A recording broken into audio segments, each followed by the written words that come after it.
wata baba na wata ate dodo karamahe. Lazima uelewe dodo sasa ndo chifu wa Wafyomi, kwamba sasa wanakuambia mzee umevuna ulichopanda. Wakasema ate doda anyanya gwe hamara hohiye ate do bayona dodo beae ate do bayona dahe kilos ha hohiye.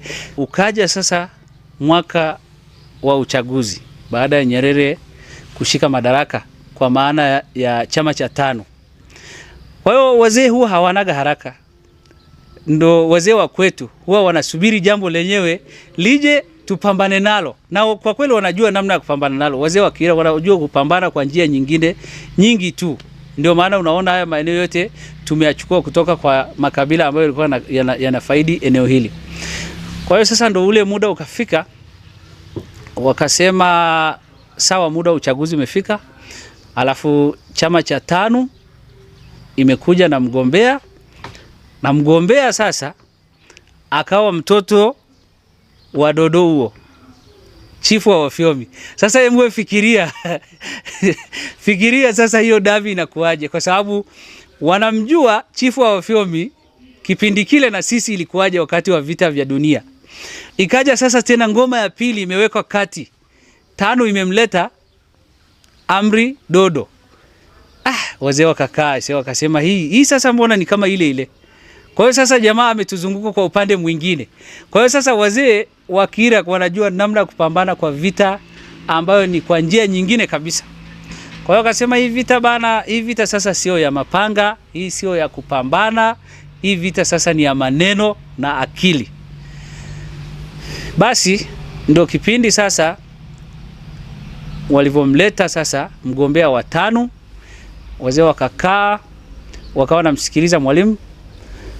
Alafu Mwalimu akajua ni rahisi tu, kwa sababu karibu maeneo mengi taarifa ya tano imesha enea, kwa sababu ndio chama kilichopambana tukashika madaraka hadi tukapata uhuru.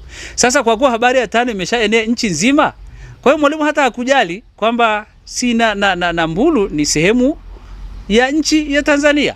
Kwa hiyo akaona hali sio mbaya. Kwa hiyo walivomleta mgombea wa tano kwamba bwana sawa. Kwa hiyo wazee wakasema basi huyo mzee asiondoke, tumwambieni Mwalimu.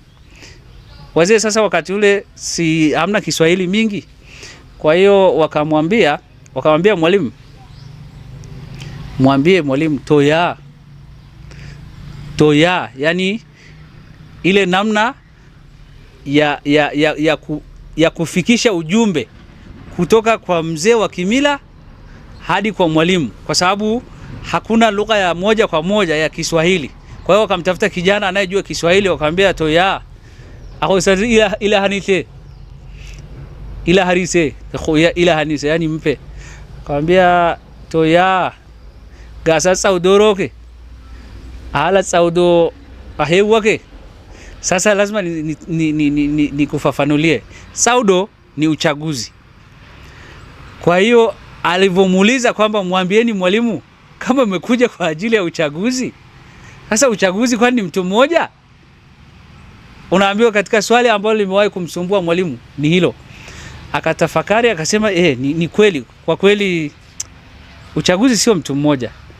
Kwa hiyo jamaa akarudisha kwa wazee akamwambia hai inaosa udo hewa kakaira ogimira ni seto ya atete me korodi si qasan. Basi wakamrudishia habari Mwalimu kwamba kama ni uchaguzi na kwa kuwa yeye amekubali kwamba uchaguzi sio mtu mmoja, basi mpe taarifa kwamba na sisi tutamweka mtu. Sasa Mwalimu hakujali, hakuona kwamba ni tishio sana, japo lile swali limchanganya. Hakuona kuwa ni tishio kwa sababu anajua mgombea aliyeletwa ni watano. Kwa hiyo maeneo haya huyo mgombea mwingine hata akitokea ni chama gani kingine kitashinda zaidi ya tano? Kwa hiyo Mwalimu hakujali, na kwa sababu Amri Dodo ndo alikuwa na kibali cha tano, ndo ana fomu, ndo ana kila kitu, Mwalimu akasema sawa, uchaguzi ufanyike, utaratibu uandaliwe. Basi Mwalimu akaondoka. Basi baada ya Mwalimu kuondoka, wazee wakapiga hesabu, wakasema sasa jamani, muda wa kuungana ni huu. Hii vita ni tofauti kabisa. Kwa hiyo wakasema tutengeneze jopo la wazee kwamba kwanza tufanye utafiti. Wakati wanafanya utafiti, wanatafuta vijana ambao wakati ule waliwahi kuwa wasomi, ambao walau wanajulikana. Kijana mmoja wa kwanza ambaye wakati ule alikuwa anajulikana ni msomi, anaitwa Dr. Tsere. Dr. Laurent Tsere wa hapo Rotia. Dr. Tsere alikuwa miongoni mwa wale walioanzisha taa. Kama mnakumbuka, kina Vedasto Kiaruzi, kina Mwalimu Nyerere, Dr. Laurent Tsere, kina Abdul Said Sykes na Abdul Wahid Sykes. Yani hao ni wale wazee walioanzisha taa. Sasa wakati huo Dr. Tsere ndio mwanasiasa ambaye kwenye ukanda huo alikuwa anajulikana. Na maanisha Dr. Tsere ambaye ni baba yake na Patrick Luciano Tsere. Kama unamkumbuka, Patrick Tsere alikuja kugombea ubunge baadaye. Kwa hiyo Dr. Tsere kipindi hicho alikuwa ni miongoni wa vijana wa Kira wasomi wale wa mwanzo.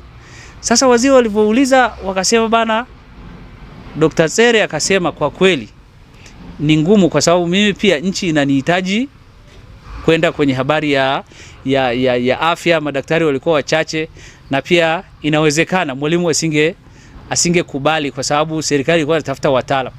Lakini sasa akapatikana msomi mwingine ambaye anaitwa Herman Elias Sarwat. Sasa Herman baba yake ni Chief Sarwat.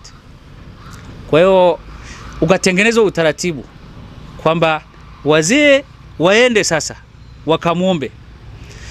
Hasa ikaonekana bana pale kukawa na msuguano sana. Ilikuwa sio rahisi wazazi kukubali.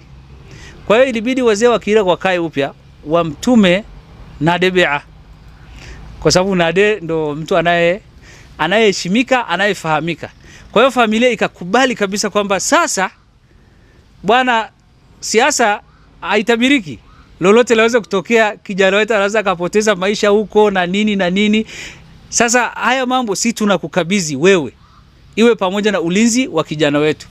Basi Nade akakubali ili amshike mkono kijana. Yani kwa hiyo Nade akaonekana na ile timu yake ndio kama wadhamini wa mgombea ambaye anaitwa Herman Elias Sarwat. Kwa hiyo zikapigwa, wakaenda kwenye utaratibu wa kura,